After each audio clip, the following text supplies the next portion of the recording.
Shalom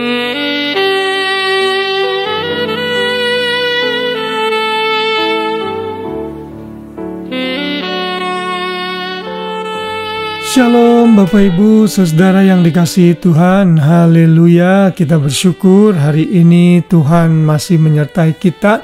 Dan Minggu 25 Mei 2025, saya percaya saudara sudah beribadah pada hari ini, melayani Tuhan seperti juga yang saya lakukan. Saya berharap saudara terus setia melakukannya, karena ibadah adalah salah satu bentuk ketaatan yang Tuhan tuntut dari kita sebagai anak-anaknya. Orang yang taat kepada Tuhan akan senang dan bersuka cita saat ia beribadah kepada Tuhan, mencari wajah Tuhan. Saudara, hari ini kita akan belajar kembali mengenai ketaatan dengan judul Bukan Taat di Mulut. Kita akan membaca dari Matius pasal 7 ayat 21. Di sana dikatakan, bukan setiap orang yang berseru kepadaku Tuhan, Tuhan akan masuk ke dalam kerajaan sorga, melainkan dia yang melakukan kehendak Bapa-Ku yang di sorga.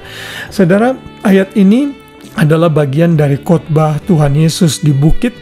Saudara, dari pasal 5, kalau saudara melihat, Tuhan Yesus memberikan berbagai macam kebenaran, baik itu kebenaran yang bersifat moral atau juga kebenaran yang bersifat standar Tuhan yang Tuhan harus ikuti di dalam kehidupan kita sebagai anak-anaknya. Dan pada perikop dalam ayat ini, Tuhan Yesus memperingatkan para pendengarnya agar waspada terhadap pengajaran yang sesat, waspada terhadap nabi-nabi palsu yang datang seperti domba tetapi sebenarnya adalah serigala yang buas. Saudara bisa melihat itu mulai dari ayat yang ke-15. Dan bagaimana saudara tahu guru palsu itu benar-benar palsu? Ya dari buahnya. Katanya dari kata Tuhan Yesus dari ayat 16, nanti saudara akan bisa membaca itu sampai ayat yang ke-19. Dan ayat 20 Tuhan Yesus menyimpulkan, dari buahnya lah kamu akan mengenal mereka. Ternyata guru-guru palsu itu hanya kadang baik di mulut saja, tetapi begitu kita perhatikan seluruh perilaku dan perbuatannya, mereka tidak taat dan mempermalukan nama Tuhan. Karena itulah Tuhan Yesus memberikan peringatan, bukan orang yang berseru kepada Tuhan, Tuhan yang akan masuk dalam kerajaan surga, melainkan yang melakukan kehendak Bapa di surga. Artinya orang yang hanya bisa taat di mulut tidak akan diperhitungkan sebagai orang yang taat. Itu hanya taat sebatas pada wacana saja, pada pikiran saja, tapi tidak pada tindakan dan kehendak yang ia harus lakukan. Yang Tuhan kehendaki adalah kita taat di mulut dan taat di perbuatan. Kita tahu itu kebenaran, maka kita harus melakukannya. Nah, di dalam ayat berikutnya Tuhan Yesus memberikan warning dan juga sedikit nubuat mengenai apa yang terjadi di akhir zaman, khususnya di era kita saat ini. Dalam ayat 22 di sana dikatakan, pada hari terakhir banyak orang akan berseru kepadaku, Tuhan, Tuhan, bukankah kami bernubuat demi namamu dan mengusir setan demi namamu dan mengadakan banyak mujizat demi namamu juga? Saudara lihat, guru-guru palsu itu bisa melakukan mujizat karena bantuan dari iblis tentunya. Bisa bernubuat, bisa melakukan hal-hal yang hebat. Tetapi Tuhan Yesus berkata dalam ayat 23, pada waktu itu aku berkata, aku tidak mengenal kamu.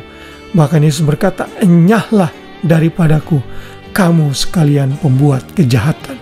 Jadi maksud dari guru-guru palsu ini jahat, saudara. Kalau era modern ini mereka mengupas pesan-pesan yang bagus agar bisa memperoleh kekayaan, misalnya memperoleh ketenaran, memperoleh dukungan sehingga orang membayar dia, menyumbang dia dan sebagainya. Ada orang banyak yang melayani dengan motivasi seperti itu, dan Tuhan tidak mau kita seperti itu.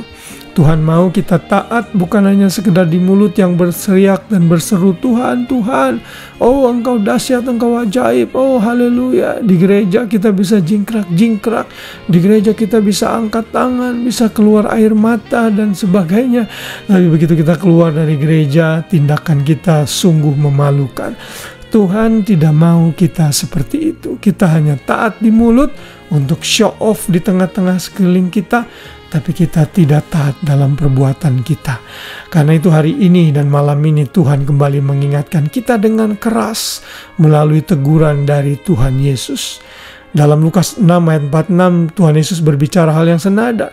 Di situ dikatakan, mengapa kamu berseru kepadaku Tuhan, Tuhan, padahal kamu tidak melakukan apa yang aku katakan. Tuhan Yesus tentunya mengacu kepada orang-orang Farisi yang berusaha membuat dirinya baik dari luar saja, tapi dalamnya penuh kebusukan. Dan Tuhan tidak mau kita seperti itu. Kita harus otentik luar dan dalam, taat di dalam pikiran, taat di dalam perkataan, dan taat di dalam perbuatan. Kiranya Roh Kudus memampukan kita untuk hal ini, sehingga kita setiap hari menjadi pribadi yang makin taat, sehingga nama Tuhan dipermuliakan.